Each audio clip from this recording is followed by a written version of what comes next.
In this problem, what we're looking at is entropy generation from an electric space heater, where that entropy is being generated continuously because we have this continuous process happening.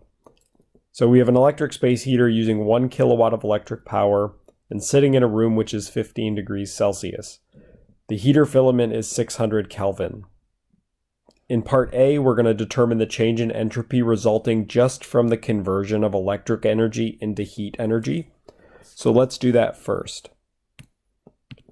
So here in part A, what is the energy balance? We could write it, if we wanted to write it out in detail, delta U of the wire is equal to Q minus W electric.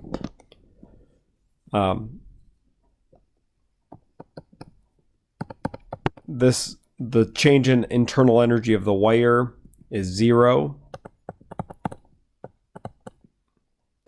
if there's no temperature change, so we get that Q dot is equal to W dot electric. Basically, all of the electrical energy has ended up turned into heat. So Q dot equals 1 kilowatt. All right, so now how do we figure out how much entropy that's creating when we turn this amount of electrical energy into heat? Let's write our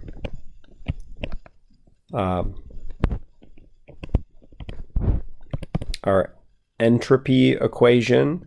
So this is Q in over T in minus Q Q out over T out plus S gen. So we can write it this way. We can also write a time version of this by taking like a per time version. So we would have I'll just call this the time version, where we would look at not the change in entropy, but the change in entropy per time. So that would be ds dt equals, now not the total amount of heat, but the heat rate, Q in over T in. Temperature is still the same, Q out over T out plus S gen. We'll put a dot over that as well. So this is kind of an equivalent equation. That's a time version of our entropy equation. Now, if we're at steady state,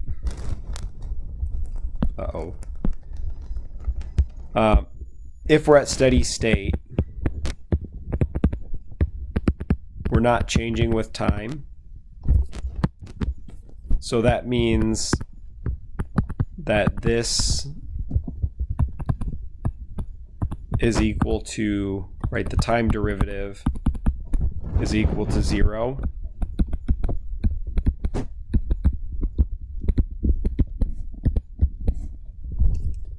Because there's no change with time. So that's kind of handy because now we have 0 equals Q in over T in minus Q out over T out plus S gen.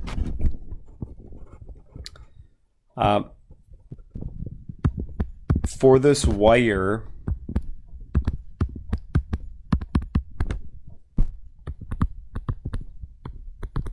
right, that's where our electrical energy is coming in and heat is going out of that wire. So there's no heat coming in, there's electrical energy coming in. Right?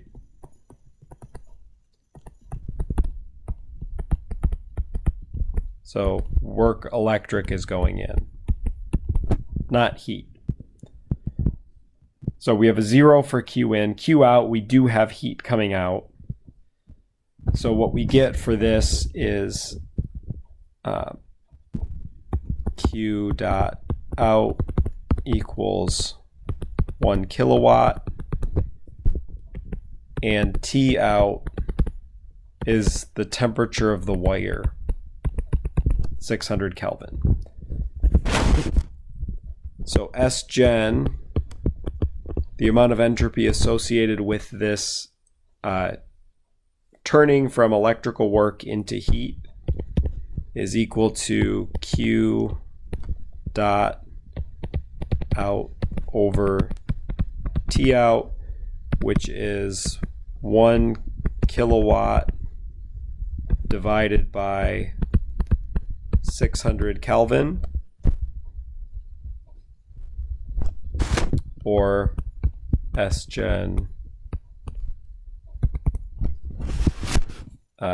equals 1.667 watts per Kelvin. So that's how much entropy is being generated just from the energy conversion process. We have to be looking at the wire, the heater filament, because that's where that process is actually happening. If we want to look at the entropy change from in the room, now things can get a little bit more confusing. I'm going to draw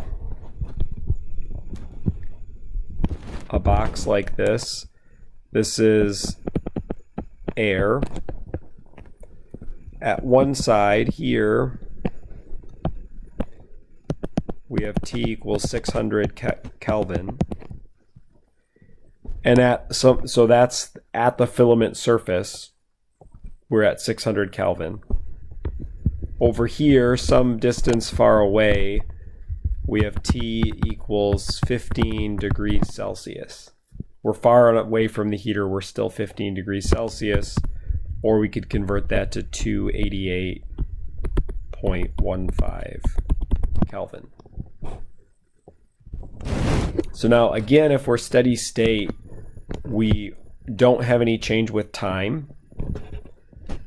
So we're going to use the same equation. So we still are using ds dt equals q dot in over T in minus q dot out over T out plus S gen dot.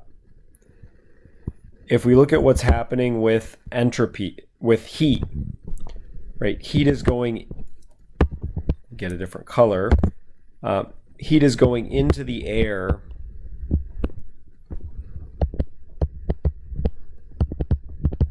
at this side.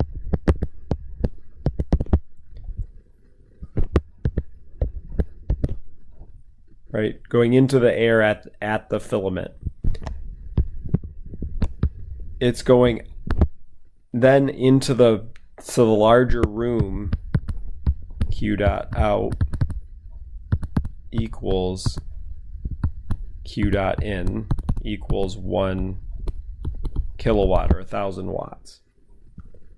So that has to be true by an energy balance. However much heat we're putting into the air at the filament must also be the amount of heat that eventually gets into the broader room.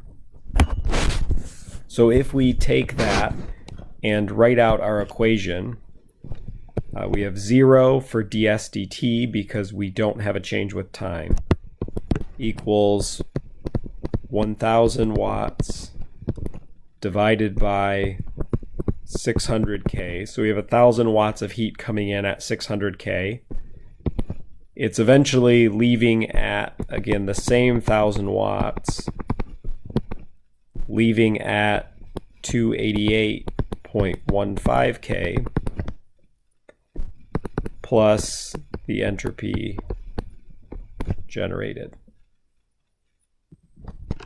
What we get here is that S dot gen for the air is equal to, so this would be 1.803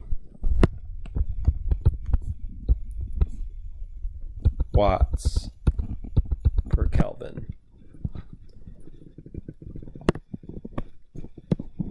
So we have an entropy generation of 1.667 watts per Kelvin for the initial conversion from electrical energy into heat, and then an additional 1.8 watts per Kelvin as that heat goes from 600 Kelvin down to 288. That's essentially what we're saying. So that's good because both of that second process, if you think about it, heat is supposed to flow downhill. So we're supposed to go from 600 down to 288. So the fact that we see a positive entropy there is a good thing. If we want to look at the entire process, we could look at, again, we're kind of picking out pieces of the puzzle as we've done it here. We could also look at the whole picture.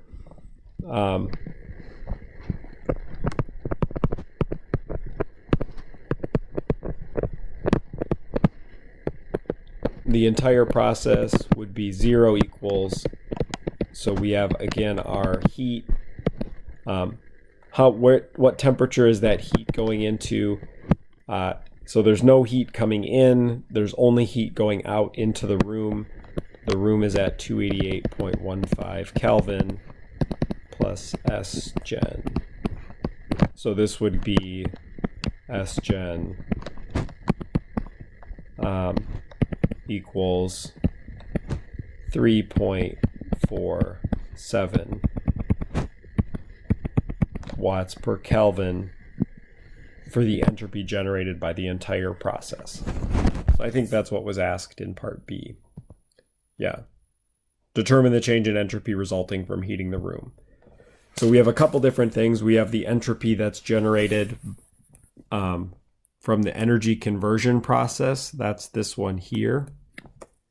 Then we have the entropy that's generated from that heat going from the filament out into the broader room.